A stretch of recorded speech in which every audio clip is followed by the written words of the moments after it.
Kurban ayt deybiz, kurban ayt deybiz. Kurban деген сөздөн чыккан. Kurban деген kurb, Allah'a жақындық деген сөз.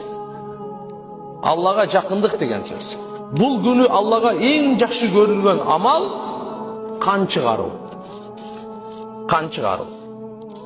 Әр бір адамға кімге зекет фарыз болса, ошоға құрмандық чалуысы важип болып есептелініп тұрғандар.